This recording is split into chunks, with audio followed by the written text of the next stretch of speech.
Today, we have another episode of Strength and Conditioning Coach Reacts. Yeah, now, and today we are going to be looking at the training advice of the legendary Oyama, known as the God Hand of Karate, founder of Kyokushin Karate, and arguably the greatest karate fighter of all time. There are, of course, a few people who you can claim are above them, such as the legendary Motobo Choki,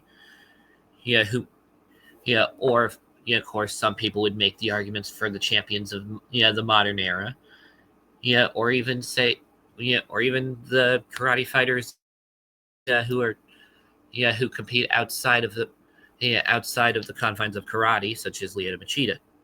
But Oyama is without question the strongest karate fighter.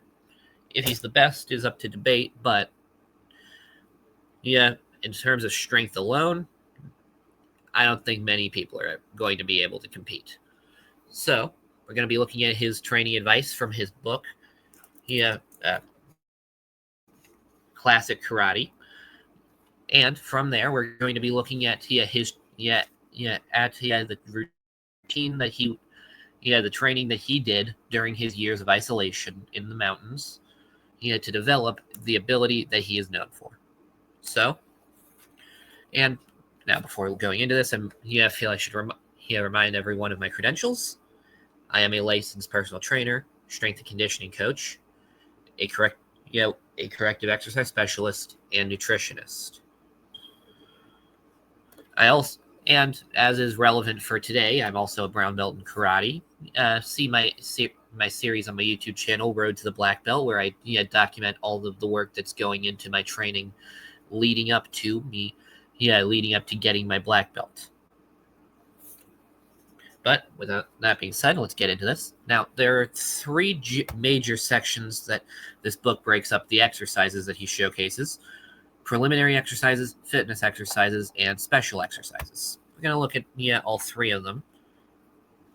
But for the most part, we're mostly going to be looking at the fitness exercises and the special exercises for this.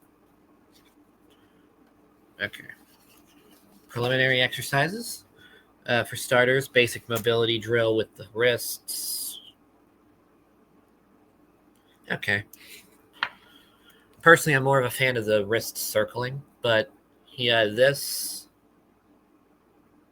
gives a decent stretch in this part of the wrist here, and that is something that I noticed a good number of people have issues with, trying to pull their hand fully back when they go for palm to strike with the base of their palm. So, oh wait, there's a secondary part on the next page. Here. Okay, more of the same thing. Stretching this part of the wrist here. That's good. Okay. Stretch for the Achilles tendon. It's a classic calf raise into a tibialis raise. Oh wait, no, that's not a tibialis raise. He's just leaning backwards so that his heel's the only point of his foot that's going up. Okay. Knee circles, ankle circles. Okay, interesting here is he has something dedicated to the toes specifically, where he kind of does this kind of thing with the toes. That's actually very interesting. Okay, a hip exercise. Stands with his feet shoulder width apart. Hands behind the back, and then tries to touch the forehead to the ground. Yeah, I mean, that is a stretch that's pretty common nowadays. Okay. Next one is said to be a side exercise for roundhouse block.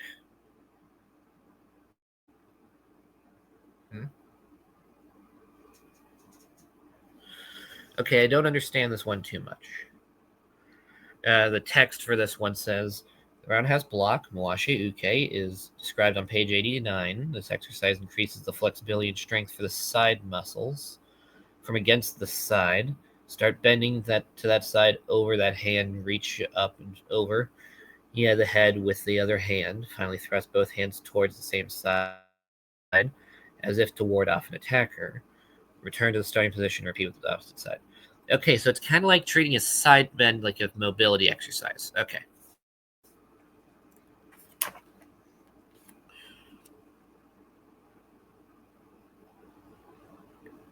Okay, then we got push-ups. And he demonstrates doing it on the fists and the fingers. Now those are classic karate versions of the push-up. The knuckle one is famous because it helps condition the knuckle, strengthen the wrist. And this is actually something that a lot of people never bring up with this topic, but because you do it like this, it forces you to bring your elbows completely back, which basically makes it the same thing as a triceps push-up, which massively increases the amount of pressure put on the triceps specifically, leading to greater development of the triceps. In my experience, I think this is actually why despite doing ridiculous amounts of push-ups throughout my life, I never really developed that good of a musculature of the chest before starting to use weights. Right.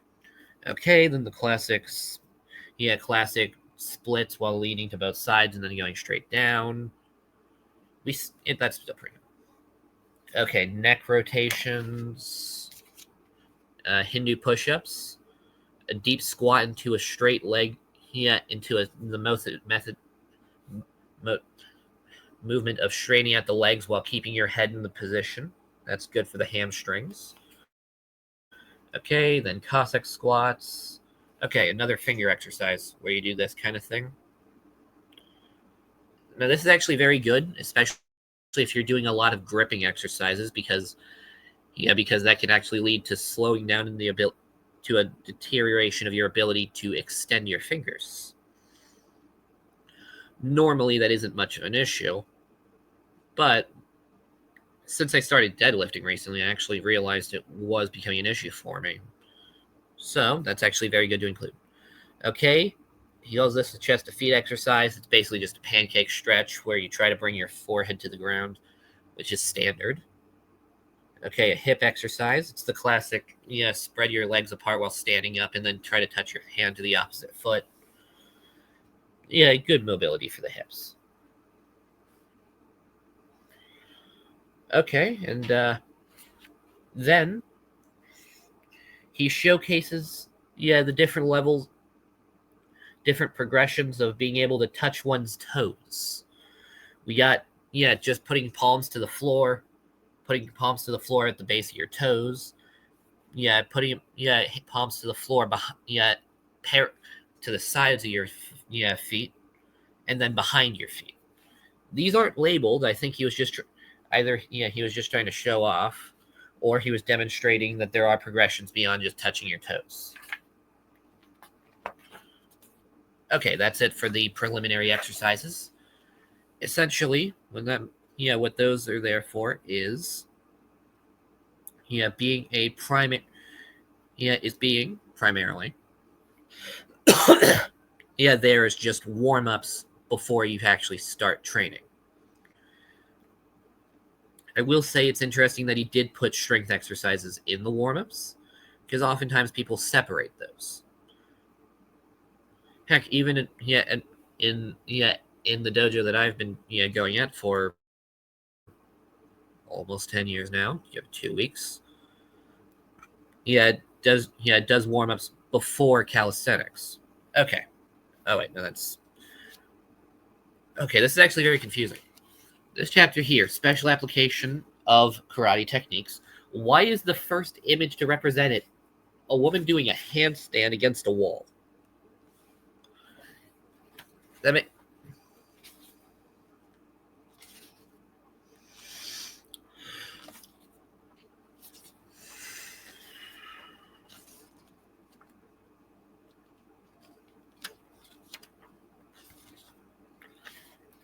That just confuses me. Okay, right. Okay, now we're at what was labeled as fitness exercises. All right. Okay, first is neck rotations, calf raises. What's essentially just a variation of a Hindu squat where the knees go outward instead of in front of you. Wait.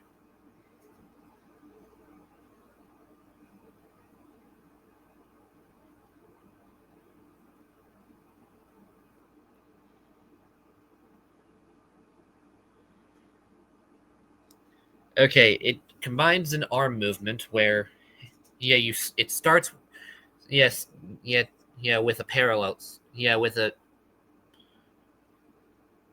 okay, it starts in what they call the open foot stance. It has you do a calf raise while raising your hands above your head like this, and then while staying on the balls of your feet, you squat down with your knees out, and you transition to like your T posing basically.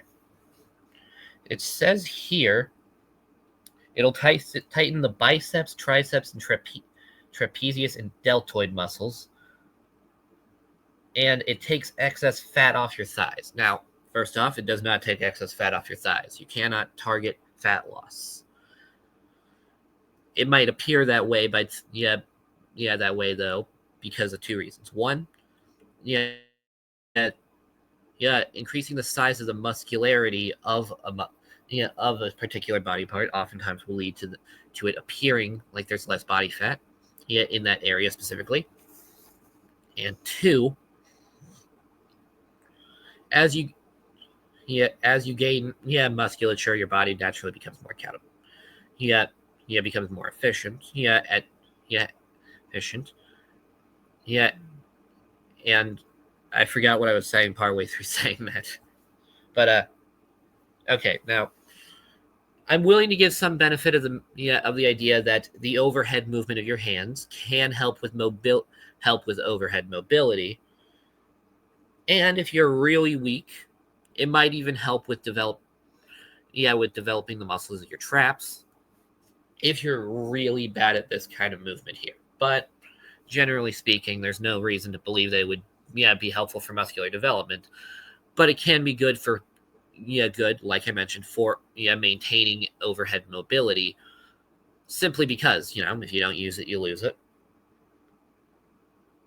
It says to repeat this exercise at least 10 times a day.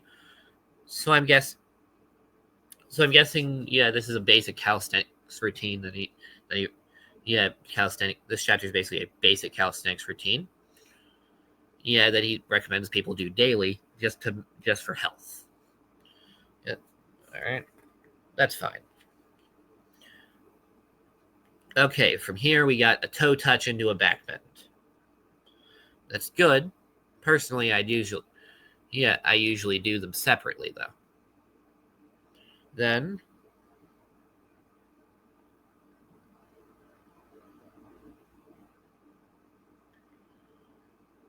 okay, next we got this kind of movement here. Now, here, because it's hard to hard to demonstrate, I'll actually read you what the description says. Start from hikodachi, parallel stance, to fudodachi, ready stance. Cross your arms in front of you so that your hands are next to your ears.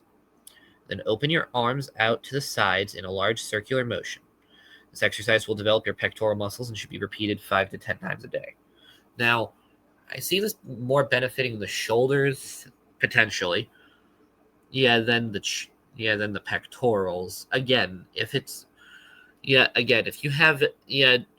already have development of the muscles, then it probably won't help with developing them. But again, I can see benefit in in movement through with it. But okay, next one. Wait, when is this?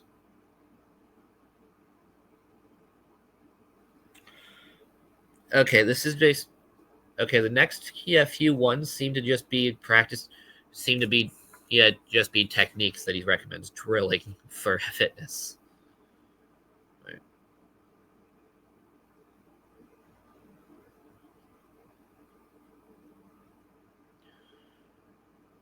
Okay, this next one's kind of interesting actually. It's basically just the external rotation of the shoulders done with both hands, and I can't actually get it out that far. Looks like I need to do more work for the external rotation.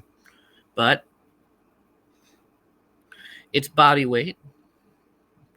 And so there isn't much resistance, but again, I can see it as a mobility exercise. If you do it strongly, you can probably add some mobility there. But there again, there are obviously more efficient ways to do it, but I don't see it as a negative. But here, let's see what the description says for this one. From either Fudodachi, the ready stance, or Hikodachi, the parallel stance, bring both your hands in front of your body in Koken, arc fist. That's this, but it's demonstrated like this. Then open your arms to the side in Shote, palm heel thrust.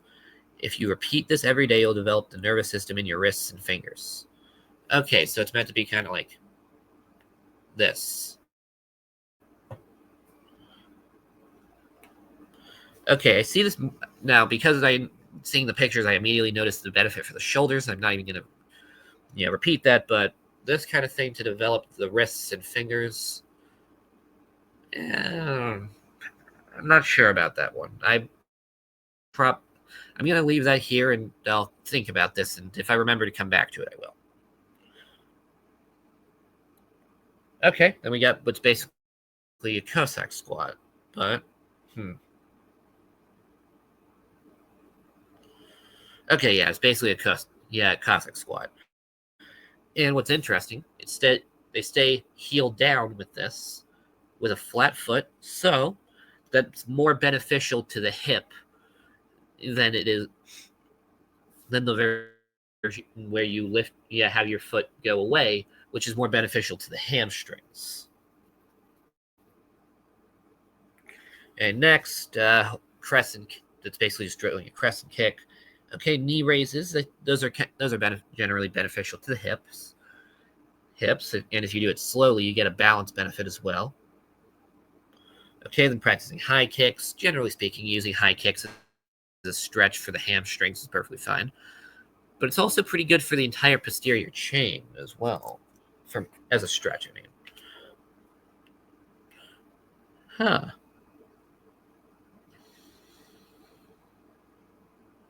Okay, a standing lateral leg raise, transitioning to a front raise. Now, I like this in terms of being able to develop the hip muscles. I mean, I utilize lateral leg raises quite frequently, mostly as a means of targeting the hip flexors and dealing with my back problems. But I'm not the biggest fan of how how it's only raising from the side. I feel you could also get more benefit if you alternated between raising from the side and front, but there's nothing inherently wrong here.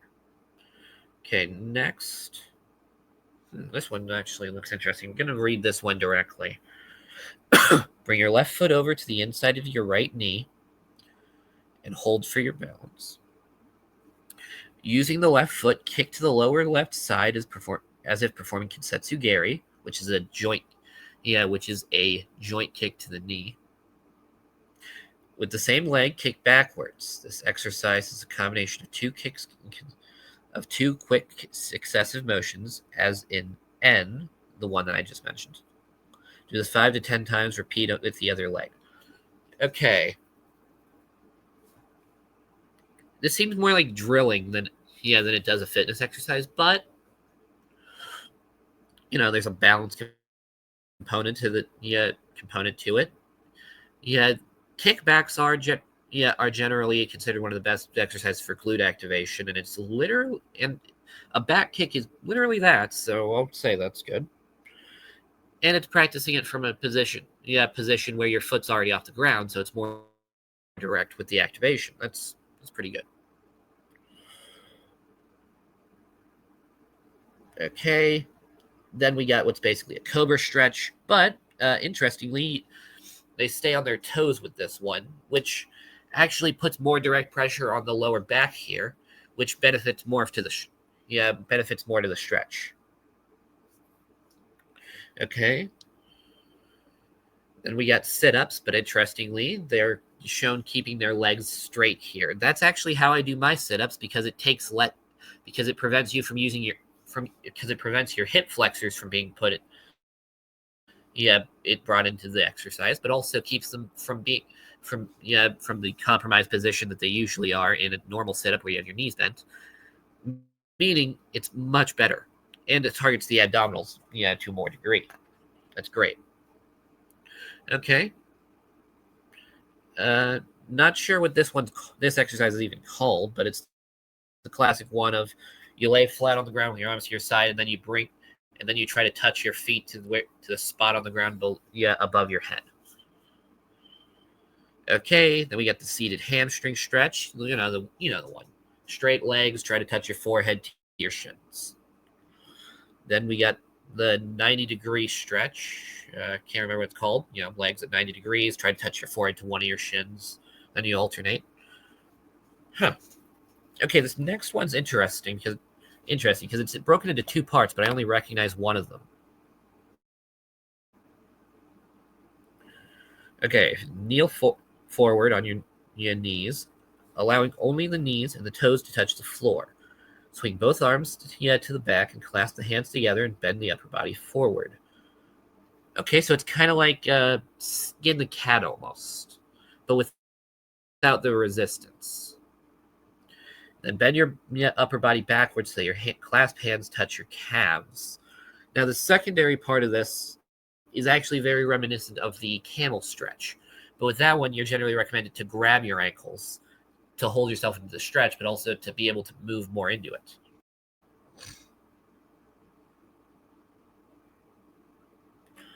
Okay, we got a few things here, but W1. First, lie back flat on the floor on your lower back, then hold your hips with your hands. Raise the lower body off the floor, starting with your feet. Then hips and back, so that finally you're supporting yourself, using only the upper part of your arms and shoulders. Stretch out your legs and start bending and stretching as if you were riding a bicycle.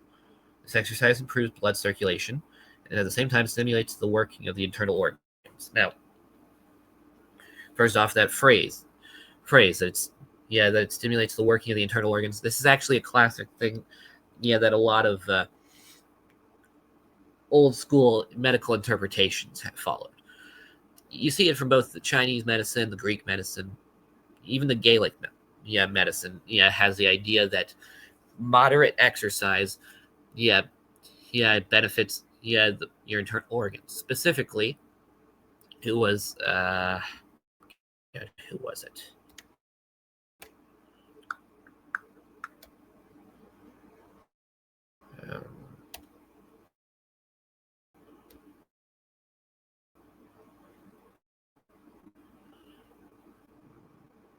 Okay, I can't remember which Greek scientist said it, but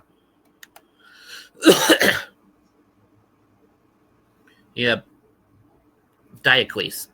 Right, it was Diocles. Okay. Diocles specifically said that moderate exercise aided in digestion and prevented stomach issues. That's generally what a lot of the interpretations come down to with these things. So that's why they say it improves.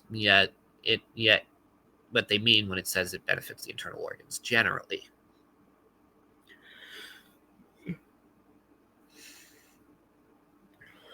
Okay, then the next one is the classic. You lay down on the ground, one leg straight, one raised, so you're trying to bring your knee into your armpit. This is a great hip mobility exercise. It's generally utilized when trying to prevent by people trying to develop a deep squat. Then the third one is the third one is basically just trying to put your leg behind your head. Generally, that's seen more as a feat of flexibility than an exercise, but I mean, hey, okay, use it, you lose it kind of thing. Then we got handstands. Now, I'm going to read the description on this one. The handstand is a must in physical fitness exercises. At the beginning, you can try a 3-pointed handstand, which includes your head as some support. In front of a wall, start by placing your hands on the floor at shoulder width, then kick your legs upward until they touch the wall. Stay in this position for about 30 seconds. This exercise is perfect for improving blood circulation. Now, I wouldn't say so much for blood circulation. Generally, I prefer something with movement for that rather than an isometric. But this is an excellent exercise. Now, he talks about using a three-pointed handstand to develop the skill, but then he goes on to using the wall for this. Yet, for explaining this, this is actually a very interesting thing because it's been, various studies have shown that utilizing a wall for your handstands or handstand push-ups specifically, leads to better results in both muscular and strength development because you don't have to worry so much about the stabilization. Okay, next. Okay, next we had a subsection, exercises using chairs. Okay, that's basically just first two are basically just practicing kicks. Okay, then we got, okay, next is basically just dips. Then we got assisted shrimp squats. Okay, these ones are basically tricep extensions where you're lay with your you set legs straight out. Hands on the chair with your forearm flat against it, and then you straighten them out like this. It's basically a tricep extension. Okay, I'm not sure what G is. Okay, holding the backs of two chairs with your hands, bring the left foot to the back and place it on the right chair. Seat. Bring the left foot back to the floor and do the same with the right foot using the other chair. Alternate this exercise several times. This is excellent for the ankles, knee joints, and hip joints. The twisting of the hips helps your internal organs develop and get stronger. It also slims down on the hips. Okay, it doesn't slim down on the hips. But, okay, I get it. This is basically an external rotation exercise for the hips. Utilizing the chair to hold your leg in place. Now, generally speaking, I don't think you really need anything for that, but okay. All right, next is... Okay, this is clearly meant to be a stretch, but to me, this looks kind of like a seated body weight good morning. Wait. The only difference is the legs are straight out in front of them, and they're trying to, and while bending at the back, they're trying to touch their forehead to the knees, seemingly. Sorry. This is definitely more of a stretch kind of thing. Okay, next thing actually looks kind of more like a seated good morning, except legs are all the way stretched out, and they're touching their forehead to the ground with hand support. But let's actually read this to be sure. Sit on the chair and spread your legs wide apart and keep them stretched out straight. Bring your upper body down, keeping the legs in the same position. The upper body should be bent all the way so that your head touches the floor. You should keep in mind that the spine must be kept straight while doing this exercise. This exercise should be practiced 4 to 5 times a day. It will straighten the spine and at the same time slim down the stomach area and strengthen the muscles there. Okay, I don't really think this is beneficial to the abdominals much. Like you specified, but I can see this definitely being useful for maintaining a decent level of mobility for people. So, all right. Okay, then we got single leg, leg raises, seated leg raises, mind you. That's great for the hips, but specifically, it's beneficial to the psoas muscle, which can potentially cause problems, for a lot of people. Okay, then we got using the chair to do kind of like an inclined plank twist, which is where you're in the plank position, but then you twist so that you're... Okay, I can't actually do the full round today because my back is killing me, but great for mobility. Gives you a real nice stretch in the chest muscles if they're particularly stiff. Good for you can generally get a decent stretch in the shoulders too. And by doing it with the chair, it takes out the core component of it, so you get the stretch. No matter what. Okay, then we got exercises using a towel. Now I don't have a towel on me to show these, so I'll just have to use my hand. Stretch back. First one is the classic over the head kind of thing like this. Okay, kind of hard to stay in frame. Then, okay, this is actually quite interesting, but it's kind of like an overhead squat where they hold it at full extension above their head and then squat down.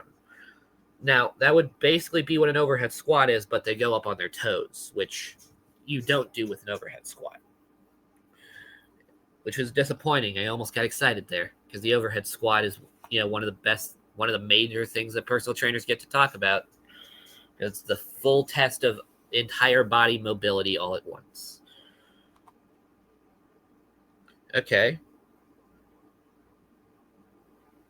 Okay, next we got what's basically a back bend, but with the hold on the towel like this behind, fully behind you, like at the end of this first one. Okay, then we got some spinal twists with the towel grip behind him with both hands in the same position.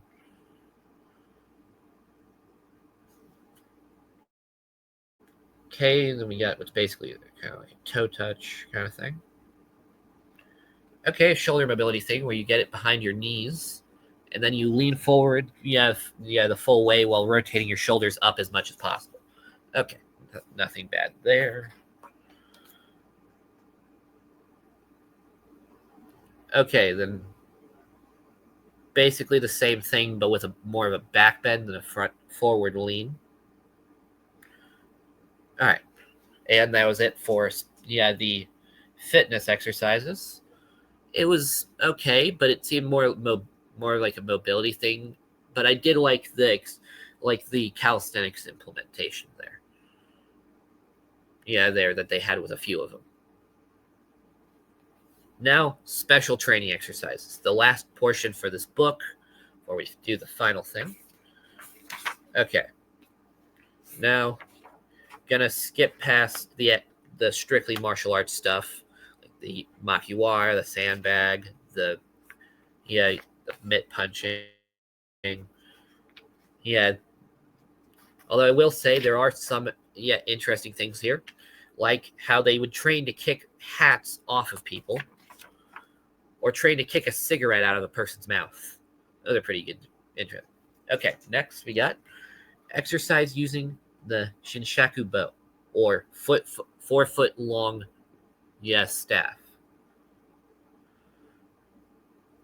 And the opening paragraph, opening for this section is, in karate we use rods not to become an expert at handling them as weapons, but in order to acquire strength and good balance of the body. It was actually very common in the old days to practice weapons alongside the empty hand martial arts, both to teach better body mechanics, like how the same motion for striking with a sai is the same wrist snap you're supposed to use in a lot of techniques, or how you might use the staff to teach how to put your hips into a motion. Okay, very first thing is, again, a back bend while holding on to it. Nothing special there. Then we got a basic overhead strike like this. That's great for development of the traps specifically, but also some of the other muscles in the back. Then we got a movement from the side, swinging like this. That actually benefits the obliques, these side muscles, because that forceful rotation really goes into it. Okay, then we got the one where you hold it behind you. You grip it like this and then rotate like this. It's really just a good way to add some form of leverage to help you get more into the rotation. Okay, then we got the classic overhead swing like this. Great for the lats. Lats particularly. But again, good for the traps as well. Generally speaking, swinging a sword is incredible for developing your back muscles. It's one of the reasons why you don't really see many kendo guys having to use do much back exercises, because that's the main point of their martial art. And that is it for the wooden staff exercises. The next exercises are with barbells. And here, I'll actually read you the introduction to this paragraph because to explain it to you. There are 3 important things in karate: strength, speed, and technique. Out of these 3, strength could be said to be the most important. However, strength is very much associated with speed. Therefore, the karateka cannot achieve one without the other. From my experience, I can say that the karateka should devote himself to developing strength and speed while he is young and not depend solely on technique. Karate techniques are especially important for those whose physical strength may have lessened with age. For developing strength, dumbbells and barbells are the best pieces of equipment to use. They are perfect for building muscles. However, too much strain on the muscles will result in slower speed. Therefore, you should not spend too much time in using these pieces of equipment. You plan, for example, to practice karate for 2 hours a day. 20 minutes will be enough time to devote to body exercises using weights. You should start with a barbell with the right weight for you, or else you might injure yourself. It is best for you to learn how to use weights in a gymnasium under supervision. Never attempt any weightlifting without proper instruction. Okay, so when we get there, other than Oyama giving his opinions on the matter of strength, speed, and technique, we got him saying that the barbells and dumbbells are the perfect tools to utilize to develop physical strength, but also a weird guideline of if you plan to practice karate for 2 hours a day, 20 minutes will be enough time to devote to body exercise using weights. Now, notice, he says for practicing karate for 2 hours a day, but then he doesn't say anything for more than 20 minutes for the weights. So is that 20 minutes a day, 20 minutes a week, 20 minutes a month, 20 minutes a year? We don't know. And also, I'm not a big fan of just saying 20 minutes, because is that 20 minutes that you spend in the gymnasium?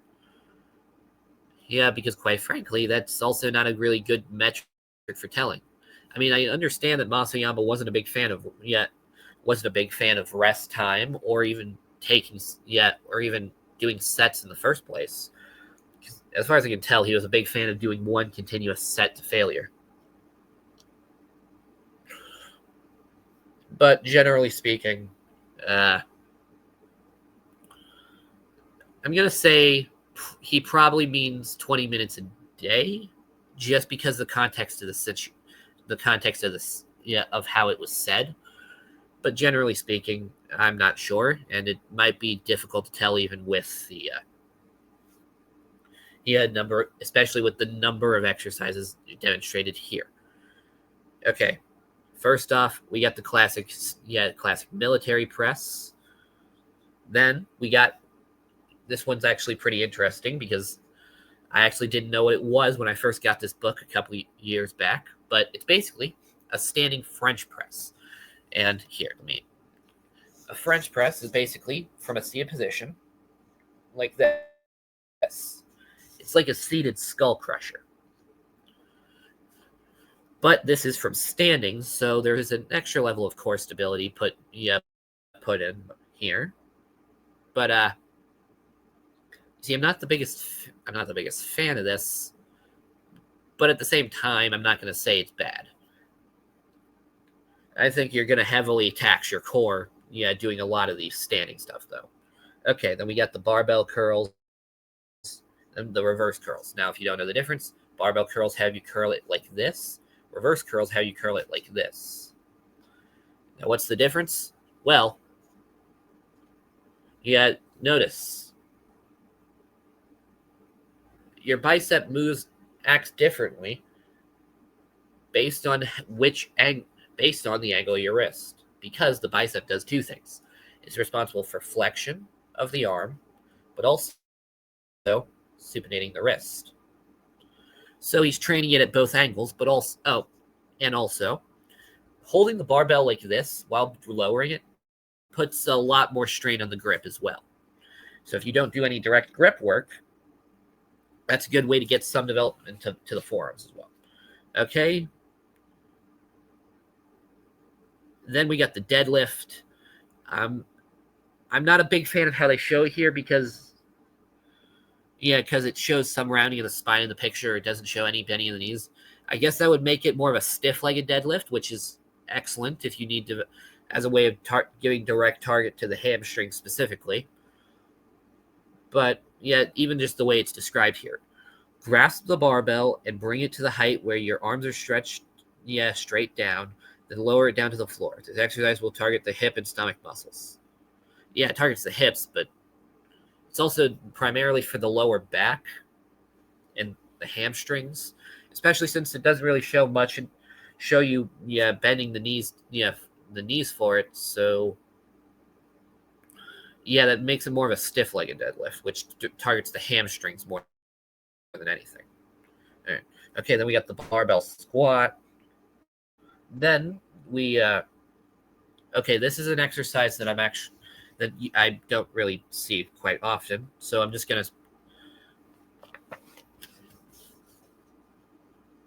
here.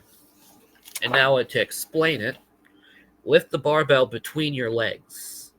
Holding the barbell almost perpendicular to the body, lower it close to the floor and back up to a standing position. Repeat this several times. This exercise will strengthen the legs, hips, and arms. I don't know why this would be done, other than maybe to show off. And the amount of rounding at the upper back that even the guy in the picture has to do, I would be very concerned.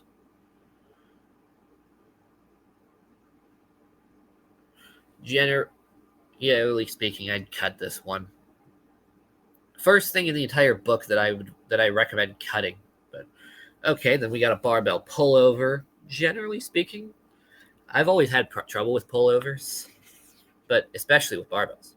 Okay, then we got the bench press. Okay, and the way it's described here is actually quite interesting. This is usually called the bench press. Use a barbell of approximately your own weight and hold it right above your chest. Push the barbell up until your arms are straight, then bring it down to the chest again. He recommends working up to a bodyweight bench press and using that specifically. That's very interesting, and we'll get to that later.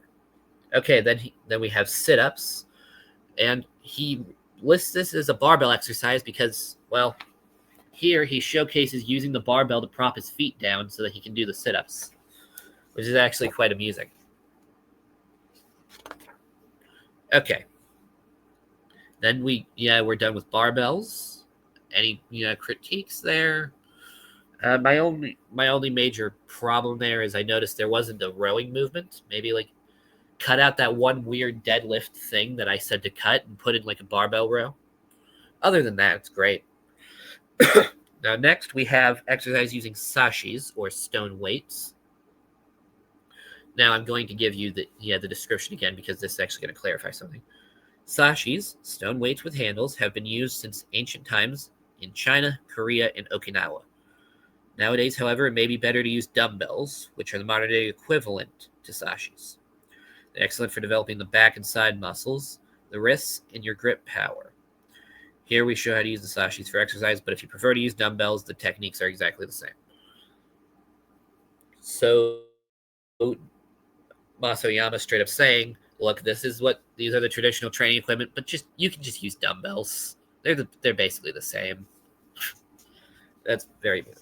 Okay, first we got this kind of thing, holding these weights out like this, and then transitioning into this guard here that you see in Sanshin. I see this having some benefit to the shoulders, but it seems more or less, I'd say this is trying to add resistance to a movement that priorly exists in the style. Okay, then we got alternating dumbbell raises where we got one up and one down. They go fully over the head, and then they alternate like this. That's pretty good for that's pretty good for the front of the shoulder like this. And while you're holding it above your head, it basically acts as both developing straight arm strength, but also gives you that overhead strength as well. Then practicing head blocks with them is more of a direct thing for karate, but it is good for the shoulders. But I also find it's really beneficial for the lats as well, because you got to keep those flexed the entire time, especially during the actual raising process, and because that's what the main muscle required to stabilize. Yeah. Okay, then we got this kind of thing here while holding them. Now, it's definitely a stabilization thing for the shoulders. You're working straight arm strength as well. But I'm going to say I would honestly prefer to just use lateral raises, to be honest. And that's coming from a guy who hates lateral raises. Okay, then we got chest flies. Those are pretty self-explanatory. Okay, then we got with basically, like, yeah, the same thing as earlier with this, but while lying flat on the back. This gives some engagement to the chest because it's basically like a one-arm dumbbell pullover. Yeah, but nothing special. Okay, that's it for the sashis. Bit weird there was no actual back exercises, considering he specified that yeah, they were great for developing the back. I don't know. Maybe he counts the lats as being part of the back.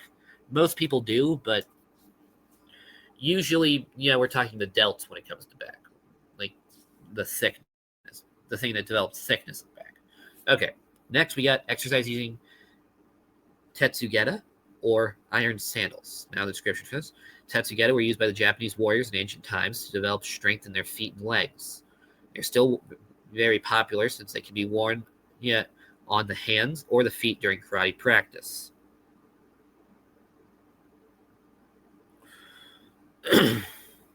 Okay, now these are show. First, we got with the hands raising like this, and then raising them one at a time. This is based, like I mentioned, it has some benefit for the shoulders. Yeah, there. But okay, then where same thing with here and then out. We covered that with the previous one. Okay, then we got knee raises while wearing them on your feet. Finally, wearing the sandals like sandals. Now, of course, it's good for the knee. Yeah, good for the hips. Hips, it's basically, like I mentioned, it's a standing knee raise, basically. Good for the balance. Development on the legs. Yeah, on the leg that's standing, especially in the ankles and calves.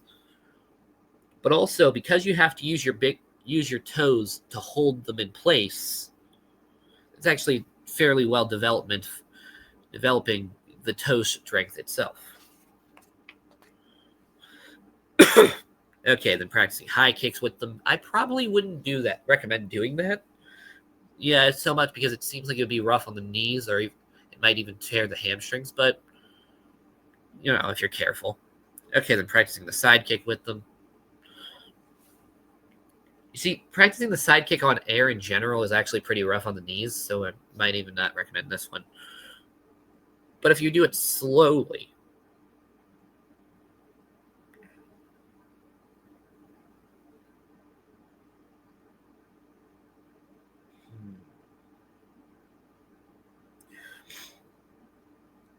honestly, I'd recommend doing.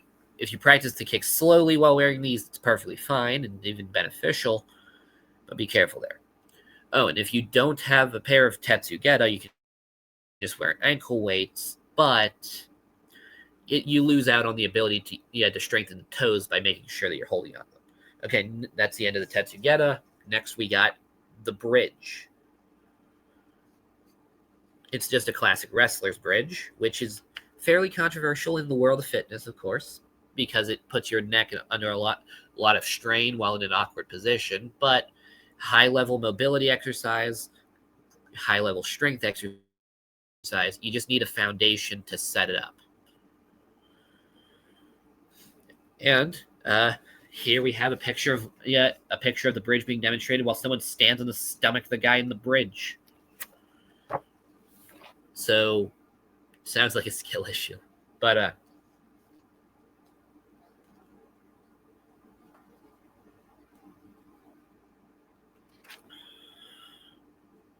yeah, so generally speaking, the bridge, you just need a foundation of other neck training to get up to there and the mobility to be able to handle the position.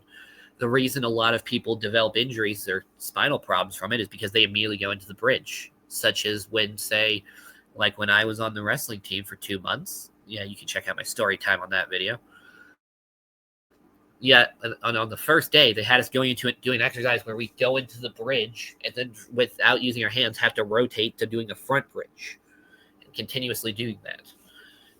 If it hadn't been for the fact that I already had a foundation in neck training, I probably would have severely hurt my neck.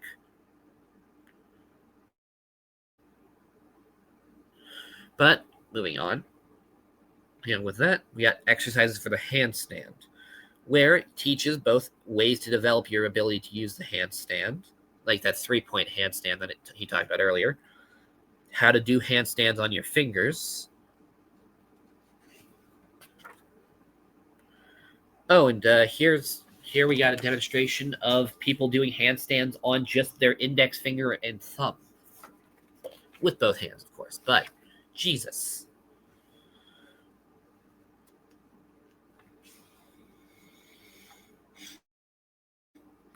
Okay, then we got tumbling.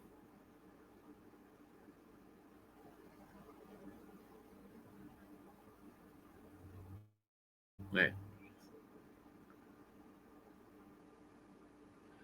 Not actually sure what this chapter's on. Okay, this is basically acrobatics.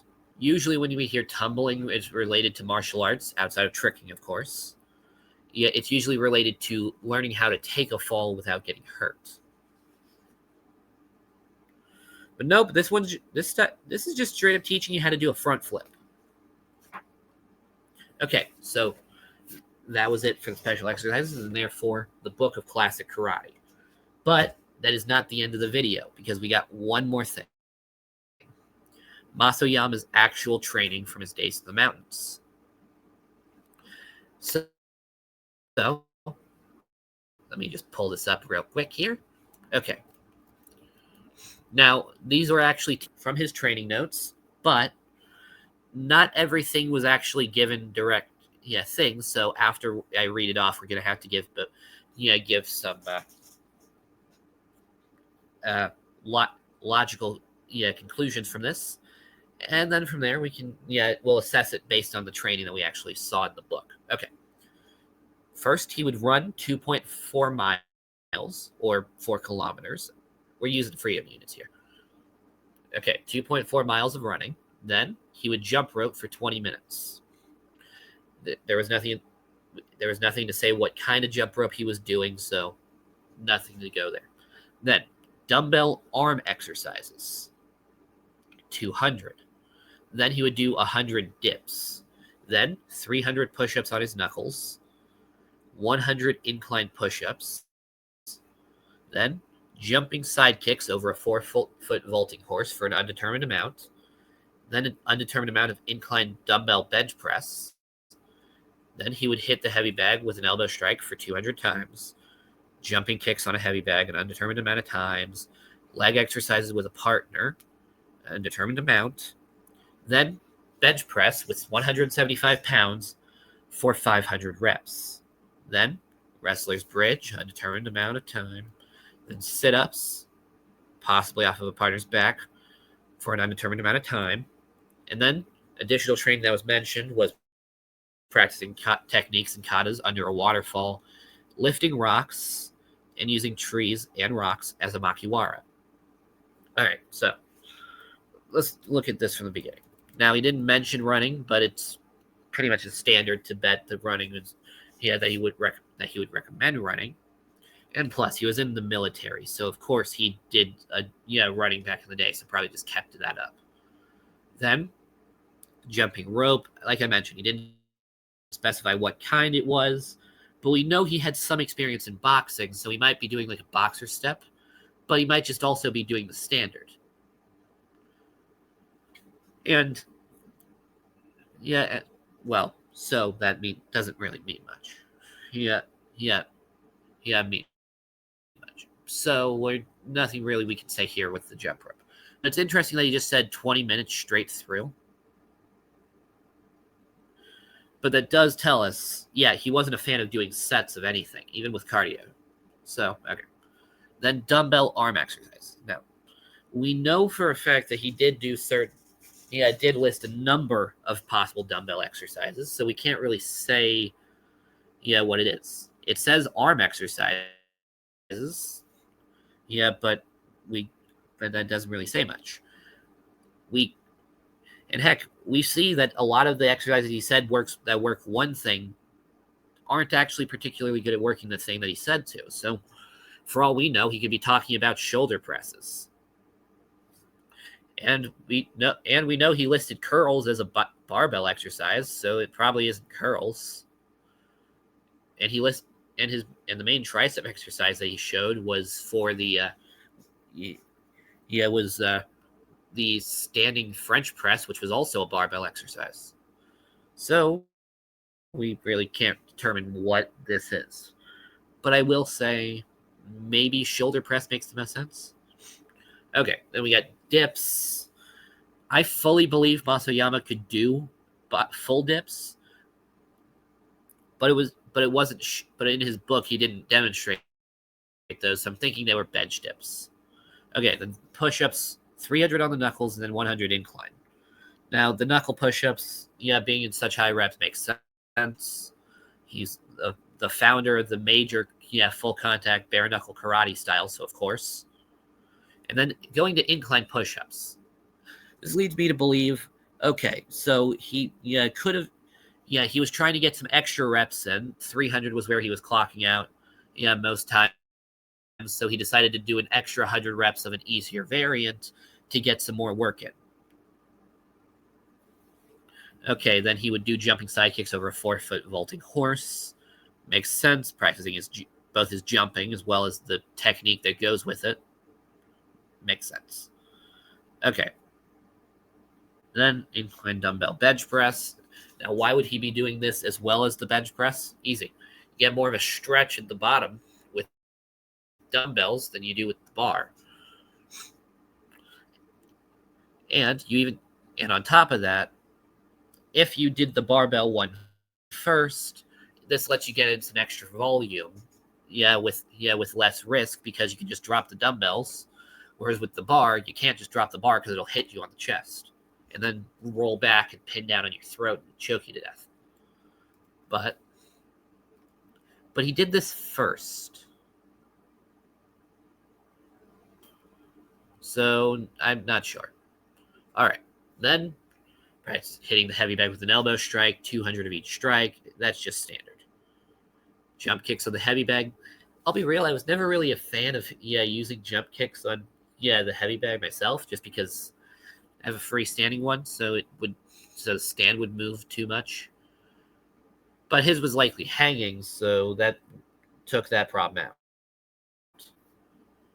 All right, then leg exercise with partner. Now, generally, when you say a leg exercise with a partner, there's a few I can think of. Like there's a version of a leg press basically that uses a person, but I'm thinking it was probably just the standard partner hangs off of your back while you do squats. It says undetermined amount, so my guess is he just went to failure. Then we got the bench press, 175 pounds for 500. Now my guess is he would do. My initial guess here was that was 175 was his body weight. He would do 500 reps. He would do 500 reps, either because that's where he would always clock out at, or he gave himself a number of, okay, I'm going to do 500, and then he wouldn't stop doing it until he hit 500. Even if he hit failure, he would re-rack the bar, or even just hold it at the top to rest until he could do some more reps. Okay, the wrestler's bridge for an undetermined amount of time. Probably, I'm not even sure what going to failure on a wrestler's bridge would look like. But, okay, sit-ups, possibly off a partner's back. Now, when I say possibly off a partner's back, there was a period of time where one of his students came with him into the mountains, but he fled because of how horrible the training was. And again, undetermined amount, it was probably to failure. And with the additional training, practicing the katas and techniques under a waterfall, cold exposure has plenty of benefits, but I won't go too much into that one just because I don't want to, want anyone to go out, try doing kata under a waterfall and then suddenly I'm getting sued for people thinking I recommended it. Okay, then lifting heavy rocks. I mean, practicing lifting heavy rocks is pretty standard. I mean, it's the same. I mean, strongmen do it all the time with the Atlas stone lift. Nothing to say there. Just great development for the lower back yeah, yeah, and all the things were, yeah, which is mostly missed out with the rest of the routine. And then using trees and rocks as makiwaras. Some people would say that would be really rough on your, really rough on your, joints, especially the wrist and elbows. I mean, the shoulder takes a pretty big beating from the makiwaras, but that's usually just because, because people don't properly train the shoulders for it. But yeah, yeah. So it would probably be pretty rough on the joints, but I do. But we did see Masoyama. Was not only able to handle it, but the after coming down from this training, one of the first things he does is fight a bull with his bare hands, and so we know he probably didn't develop major joint problems from it. And so, what's the conclusion with Masoyama's training advice? Well, if we look at it, we got standard overall yeah warm ups that encompass the entire body through full range of motion, and will prevent to prevent injury. Then we got daily calisthenics routines specifically designed for mobility and health reasons. And then we got a basic barbell routine combined with with supplementary exercises with the dumbbells to hit with dumbbells, which the dumbbells part was a little questionable. And then all of it wraps up with his routine, which in the mountains, which admittedly he did all of that quite a fair bit before he wrote this book. So it's very possible that his opinions on training changed over the years, because he didn't list the routine he followed in the mountains in this book. So generally speaking, while I do think think the routine that he followed in the mountains could have definitely been better, he probably knew that knew that later on, and it's why he didn't include it in the book, so people wouldn't just copy what he did. He just said, this is what you should do, this is why you should do it. He did, of course, become ridiculously strong from that training, though, so we can't really take that much away from it. But I think he could have gotten even stronger with a little bit of what he knew later in life. So overall, what's my opinion on Masoyama's training advice? I think it's solid. I've actually taken a decent amount of this stuff to in regard with my own training. But is there any major flaws I would find? Yeah, I have with it. I do think there was a distinct lack of rowing movements with this. And when I say that, I don't even just mean actually no, it's a distinct lack of pulling movements. Outside of the deadlift, there isn't really much in the ways of pulling. And heck, even the deadlift was more of a stiff-legged deadlift.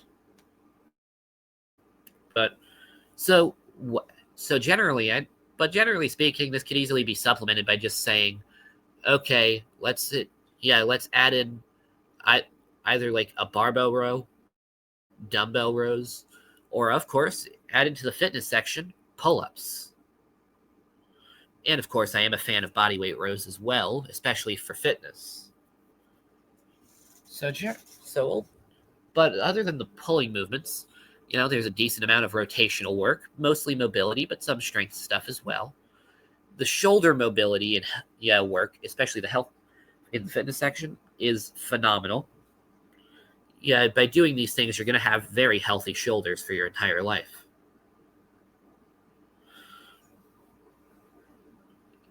I am not the biggest fan of how it seems like every squat that they demonstrate in the entire book, other than the barbell squat, has you lifting your heels. That very well can and most like and probably will detract from your ankle mobility and lead you to not be able to get into a deep squat. But I mean, the barbell squat was shown going full ATG with it, so that means there's that at the very least. Okay, is there anything else? Okay, no pulling.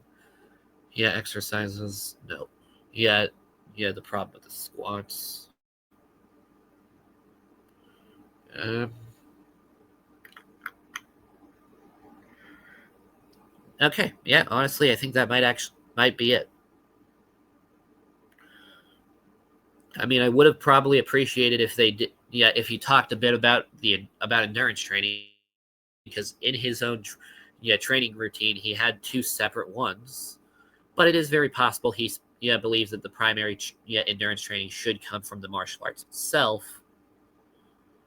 Yeah, and might have even gotten mentioned in the heavy bag portions.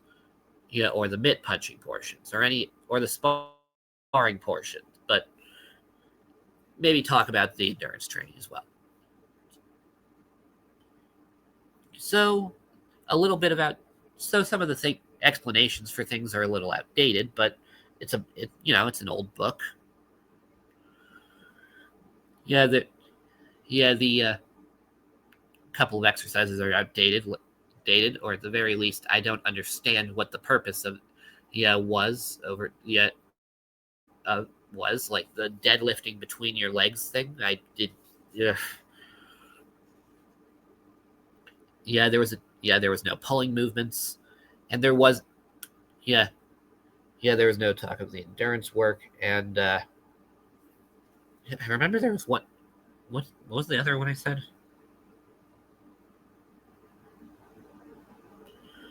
Okay, I can't remember. But all in all, if you want to take training advice from the God hand of karate, it's perfectly fine to do so. There's no real inherent flaws that I see with the exercises he recommends, other than the one that I mentioned earlier. Just be careful, and like Oyama said, especially with the barbell exercises, get instruction from a person who knows what they're doing beforehand, and then and then continue, and then work continuously. Don't overdo it with the strength work if you're doing karate. Doing this to benefit your karate. Yeah, and all in all, it's it's one of my favorite books for a reason.